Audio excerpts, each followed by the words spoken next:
Good morning दोस्तों, welcome to my channel. दोस्तों, अगर आप हमारे चैनल पर नए हैं तो फटाफट से मेरे चैनल को लाइक और सब्सक्राइब कर दें एंड बेल आइकन भी प्रेस कर दें ताकि हमारी नई नई वीडियो की नोटिफिकेशन आप तक सबसे पहले मिले।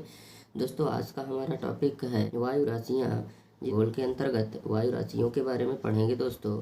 तो चलिए दोस्तों, बिना किसी देरी के वीडियो स्टार्ट करते हैं। ठीक है, वायु राशियाँ क्या होती हैं दोस्तों? वायुमंडल में वायु की एक बड़ी मात्रा होती है जो तापमान और नमी को में अधिकतर एक समान होती हैं। क्या होती हैं दोस्तों? जो तापमान और नमी में अधिकतर एक समान होती हैं, वायु राशियाँ कहलाती हैं दोस्तों। ठीक है, यह राशियाँ किसी भी दशा में हजारों किलोमीटर तक यात्रा कर सकती हैं। ठीक है, चाहे वह जो भी दशाएं हो दोस्तों, जो भी परिस्थिति में हो, वो हजारों किलोमीटर तक यह यात्रा आराम से आसानी से कर सकती हैं। ठीक है, और समताप मंडल तक यह पहुंच सकती हैं। जहां पर समताप मंडल बोले तो जहां पे तापमान समान होता है दोस्तों, वहां तक यह आसानी से पहुंच सकती हैं। आगे देखते हैं दोस्तों कि वायु राशियों की उत्पत्ति हेतु आवश्यक दशाएं क्या क्या हैं। ठीक है, वायु राशियों की उत्पत्ति हेतु आवश्यक दशाएं निम्नलिखित हैं दोस्तों, जिसमें से हमारा पहला है वायु राशियों की उत्पत्ति के लिए एक विस्तृत क्षेत्र होना चाहिए। ठीक है, क्या होना चाहिए? एक विस्तृत क्षेत्र होना चाहिए जो कि पूरी तरह से स्थलीय या जलीय हो। चाहे वह स्थल भाग हो, चाहे वह जलीय भाग हो। जहाँ पे जलीय भाग वो होगा दोस्तों जहाँ पे पूरी तरह से जल भरा हुआ हो, जलमग्न हो, वह वाला स्थान जलीय भाग होगा। और जो पूरी तरह से जहाँ पे जल ना हो वह होगा स्थल भाग, जहाँ पे हम लोग निवास कर सकते हैं। ठीक है, नेक्स्ट देखते हैं। अगर वायु क्षैतिज दिशा में गति करे तो अपसरण प्रकार की होनी चाहिए। कैसी होनी चाहिए? अपसरण प्रकार की। अगर क्षैतिज दिशा में, ठीक है, यानी कि क्षैतिज बोले तो तिरछा, ठीक है, दिशा में गति करे तो गति अपसरण प्रकार की होनी चाहिए। ठीक है, नेक्स्ट देख लेते हैं। वायुमंडलीय दशाओं में लंबे समय तक स्थिरता होनी चाहिए। ठीक है, जो वायुमंडलीय दशाएं हैं उनमें स्थिरता होनी चाहिए, अस्थिरता नहीं होनी चाहिए। ठीक है, स्थिरता मतलब जो है तो जो भी वायुमंडल की जो भी दशाएं हैं वह स्थिर होनी चाहिए। इससे वायु धरातलीय विशेषता को ग्रहण करने में सफल हो जाती है। ठीक है, अगर अस्थिर रहेगी तो वह धरातल की जो विशेषताएं हैं वायु संबंधी उनको वह जो है तो ग्रहण नहीं कर पाएगी। नेक्स्ट है दोस्तों, वायु राशियों की उत्पत्ति के क्षेत्र कौन कौन से हैं? तो वायु राशियों की उत्पत्ति के क्षेत्र जहाँ से वायु राशियों का जन्म होता है दोस्तों, वे क्षेत्र कौन कौन से हैं? तो चलिए दोस्तों देख लेते हैं।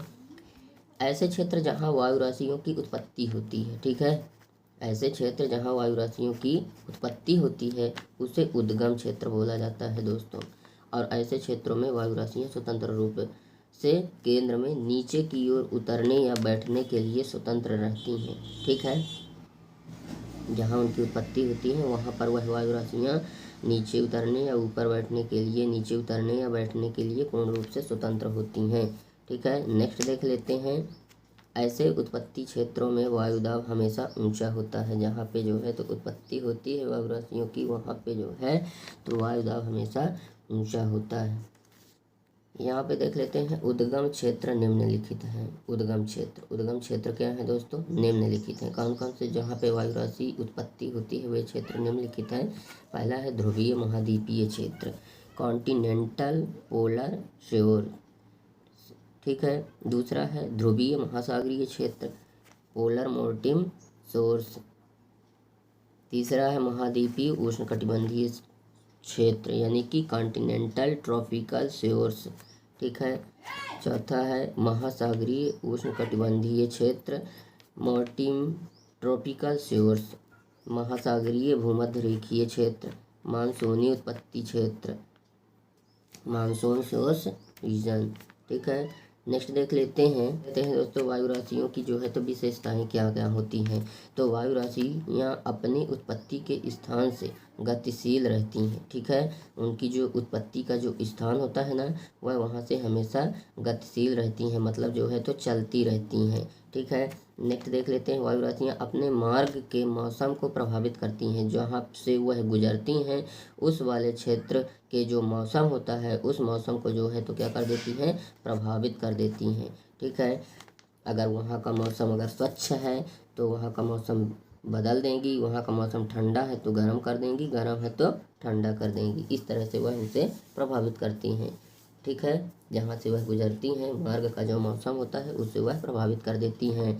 नेक्स्ट है, वायु राशियाँ अगर अपने उत्पत्ति क्षेत्र से दूर जाती हैं तो अपने गुणों में परिवर्तन ला देती हैं। जो वायु राशियाँ होती हैं ना दोस्तों, अगर वह जहाँ से वह उत्पत्ति होती है, जहाँ से वह उनका जन्म होता है, जब उस जगह से वह जो है तो दूर जाती हैं ना, तो क्या करती हैं, अपने जब वहाँ से वह दूर जाती हैं तो अपने गुणों में परिवर्तन ला देती हैं। ठीक है, नेक्स्ट है, दो विपरीत वायु राशियों के मिलने से वाताग्र का निर्माण होता है। जब दो विपरीत वायु राशियाँ मिल जाएं, वायु राशियाँ जब जो दो विपरीत वायु राशि मिल जाएं तो वाताग्र का निर्माण होता है दोस्तों। नेक्स्ट देख लेते हैं दोस्तों, वायु राशियों का वर्गीकरण एवं वितरण क्षेत्र देख लेते हैं कि वायु राशियों का वर्गीकरण एवं वितरण क्षेत्र कौन कौन से हैं एवं वायु राशियों का वर्गीकरण कहाँ कहाँ कैसे होता है दोस्तों, उसको देख लेते हैं। यहाँ पे देखते हैं दोस्तों कि उच्च वायुदाब की जो स्थिति है, ठीक है, यह वायु राशियों का सामान्य गुण है।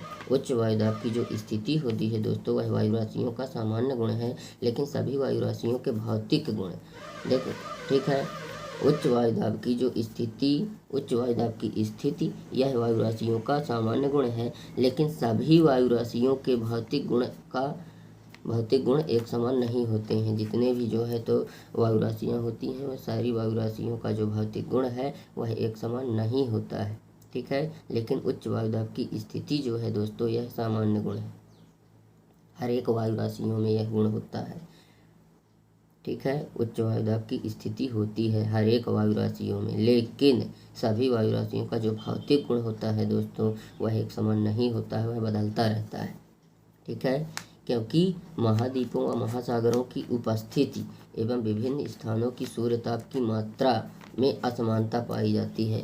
हर जगह सूर्यताप की जो मात्रा होती है दोस्तों, वह एक समान नहीं हो सकती है, क्योंकि कहीं पर जो है तो सूर्य की किरणें सीधी पड़ती हैं, कहाँ पे लंबवत पड़ती हैं, ठीक है। तो जहाँ पे जो है तो सीधी पड़ती हैं वहाँ पे तापमान अधिक होगा, और जहाँ पे सूर्य की किरणें लंबवत पड़ेंगी वहाँ पे तापमान कम हो जाएगा दोस्तों, ठीक है।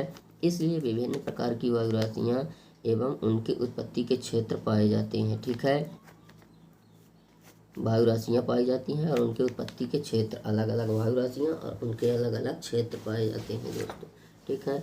वायु राशियों का वर्गीकरण 4 विशेषताओं के आधार पर किया जा सकता है दोस्तों, जिसमें से पहला है अक्षांशीय आधार पर। यह जो है तो 2 प्रकार की वायु राशियाँ पाई जाती हैं। अक्षांशीय आधार पर कितने प्रकार की वायु राशियाँ पाई जाती हैं दोस्तों, 2 प्रकार की वायु राशियाँ पाई जाती हैं, जिसमें से पहला है ध्रुवीय वायु राशियाँ और दूसरा है उष्णकटिबंधीय वायु राशियाँ, ठीक है। सेकंड देख लेते हैं तल की प्रकृति के आधार पर वायु राशियाँ, ठीक है। जो पृथ्वी है उसके तल के प्रकृति के आधार पर जो वायु राशियाँ होती हैं वह 2 प्रकार की होती हैं। पहला है महाद्वीपीय वायु राशियाँ और दूसरा है महासागरीय वायु राशियाँ, ठीक है। तीसरा देख लेते हैं तापीय आधार पर वायु राशियाँ। तापीय आधार पर 2 प्रकार की होती हैं, एक गर्म और एक ठंडी, ठीक है। और चौथा है गतिशीलता के संभाविता के आधार पर वायु राशियाँ। यह स्थिर और अस्थिर 2 प्रकार की वायु राशियाँ होती हैं दोस्तों, ठीक है।